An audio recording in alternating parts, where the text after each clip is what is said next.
పురచి తలైవి జయలలిత మరణంతో ఆమె నివాసం స్మారక భవనంగా మారనుంది.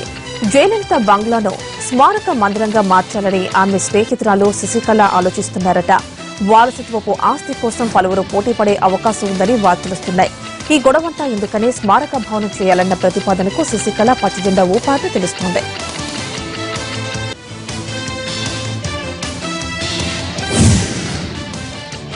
పురచి తలైవి జయలలిత చనిపోయినా అభిమానులు ఆమెను మర్చిపోలేకపోతున్నారు. ఆమెకు నివాళులు అర్పించే వారితో చెన్నై మెరీనా బీచ్ కిటకిటలాడిపోతోంది. అభిమానులు అమ్మ జ్ఞాపకాలను గుర్తు చేసుకుంటున్నారు. సాగర తీరంలో అమ్మ సైకత శిల్పాన్ని కూడా ఏర్పాటు చేశారు.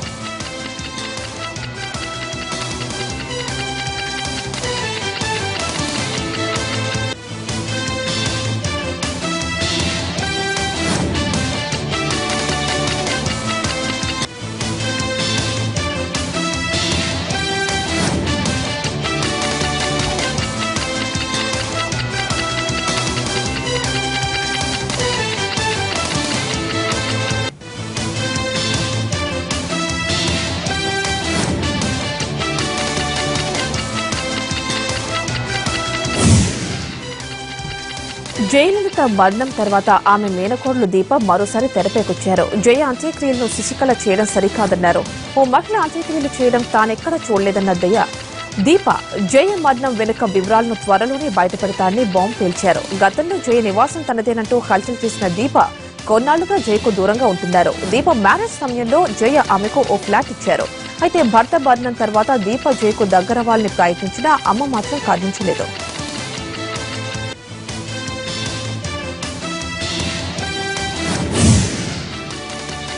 జయలలిత కన్ను మూసిన కొన్ని రోజులకే తమిళనాడు మరో ప్రముఖుడిని కోల్పోయింది. నటుడు, పత్రికా సంపాదకుడు, రాజకీయ విశ్లేషకుడు చో రామస్వామి అనారోగ్యంతో తుదిశ్వాస విడిచారు. నటుడిగా, పత్రికా సంపాదకుడిగా, రాజకీయ విశ్లేషకుడిగా చో భిన్న పాత్రలు పోషించారు. థియేటర్ ఆర్టిస్టుగా కెరియర్ ప్రారంభించి సినిమాల్లో నటించారు. మహమ్మద్ బిన్ తుగ్లక్ నాటకంతో ప్రత్యేక గుర్తింపు పొందారు. ఇందిరాగాంధీని విమర్శిస్తూ రాసిన ఈ నాటకాన్ని 2000 సార్లు ప్రదర్శించారు. తుగ్లక్ పేరును రాజకీయ వ్యంగ్యాస్త్రంగా మార్చుకుంటూ తుగ్లక్ పత్రికను స్థాపించారు.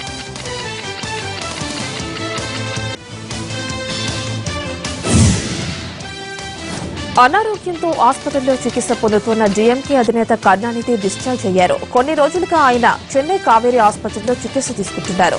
డీహైడ్రేషన్, అలర్జీ సంబంధించి ఇబ్బందులతో ఆయన డిసెంబర్ 1న ఆసుపత్రిలో చేరారు. కరుణానిధి పూర్తిగా కోలుకున్నారని, అయితే ఆయనకు విశ్రాంతి అవసరమని ఆసుపత్రి వర్గాలు తెలిపాయి. కరుణ డిశ్చార్జ్ కావడంతో డీఎంకే శ్రేణుల్లో ఆనందం వెల్లివిరిసింది.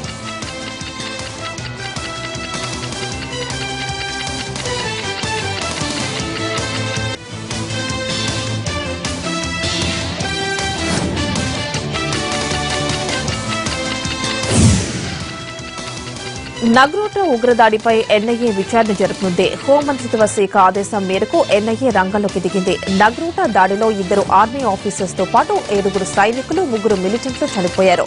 పోలీస్ దుస్తుల్లో వచ్చిన ఉగ్రవాదులు నగ్రోటా ఆర్మీ క్యాంపులో ప్రవేశించి విచ్చలవిడిగా కాల్పులు జరిపారు.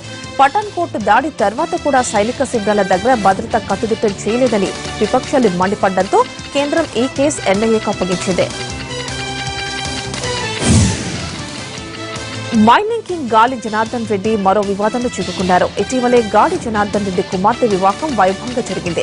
పెళ్లి సమయంలో 100 కోట్ల రూపాయలు విలువ చేసే పాత నోట్లను ఓ రెవెన్యూ అధికారికి చెందిన డ్రైవర్ ద్వారా మార్పిడి చేయించారు. అయితే మార్పిడి చేసే సమయంలో నోట్లు తక్కువ వచ్చాయంటూ డ్రైవర్ రమేష్ గొడవకు గాలి అనుచరులు బెదిరించారు. మనస్తాపానికి గురైన డ్రైవర్ ఆత్మహత్యకు పాల్పడ్డాడు. ఈ విషయానికి సంబంధించి పూర్తి వివరాలతో రమేష్ గౌడ్ రాసిన లేఖ సంచలనం సృష్టిస్తోంది.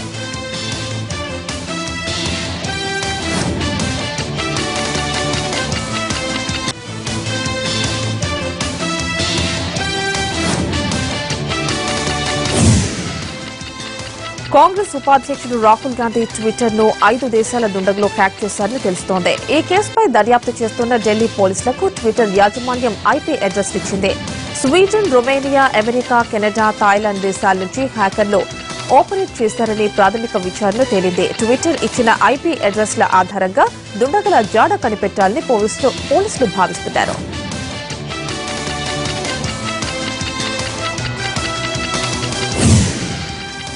ప్రధాని నరేంద్ర మోడీ ఎన్నికను సవాల్ చేస్తూ దాఖలైన పిటిషన్ను అలహాబాద్ హైకోర్టు కొట్టేసింది. 2014 సార్వత్రిక ఎన్నికల్లో వారణాసిలో మోడీతో తలపడి ఓడిపోయిన కాంగ్రెస్ నేత అజయ్ రాయ్ ఈ పిటిషన్ దాఖలు చేశారు.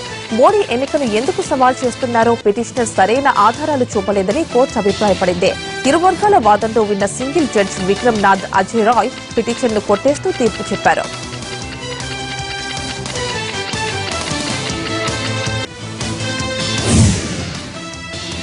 పార్లమెంటులో గందరగోళం కొనసాగుతోంది. నోటు కష్టాలు తెచ్చిపెట్టిన పీఎం జాతికి క్షమాపణ చెప్పాలని విపక్షాలు డిమాండ్ చేశాయి. విపక్షాలు ఉద్దేశపూర్వకంగా సభ జరగనివ్వడం లేదని కేంద్రం ఆరోపించింది. మొదట పీఎం సభకు రావాలని పట్టుబట్టిన విపక్షాలు తర్వాత ప్రధాని హాజరైనా కూడా చర్చకు అంగీకరించలేదు.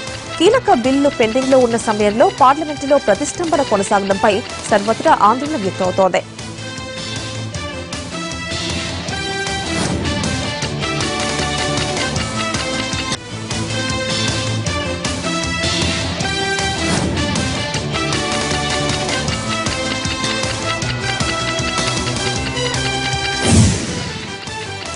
పార్లమెంటు సమావేశాల్లో గందరగోళంపై అద్వానీ మండిపడ్డారు. స్పీకర్ కఠిన చర్యలు తీసుకోవాలని డిమాండ్ చేశారు. సభ సాగకపోవడానికి ప్రతిపక్షంతో పాటు అధికార పక్షానికి బాధ్యత ఉందన్నారు అద్వానీ. సభకు ఆటంకం కలిగిస్తోన్న సభ్యుల జీతాల్లో కోత పెట్టాలని స్పీకర్ను కోరారు.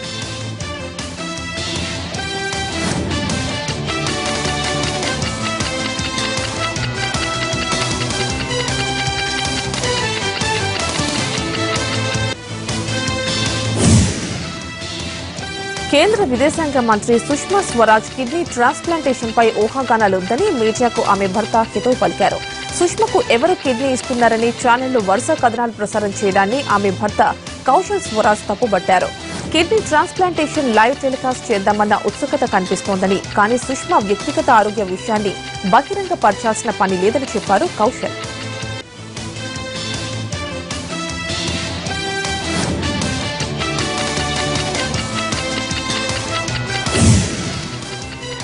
దేశవ్యాప్తంగా స్వాధీనం చేసుకున్న బంగారం వెంటనే అమ్మేయాలని కస్టమ్స్ విభాగానికి కేంద్ర రెవెన్యూ శాఖ అధికారాలు ఇచ్చింది. ప్రభుత్వ రంగ బ్యాంకులు, metals and minerals trading corporation of India, state trading corporation of India సేవలు వినియోగించుకోవడానికి అనుమతిచ్చింది. గతంలో ఎస్బీఐ ద్వారానే అమ్మకాలు చేపట్టేవారు.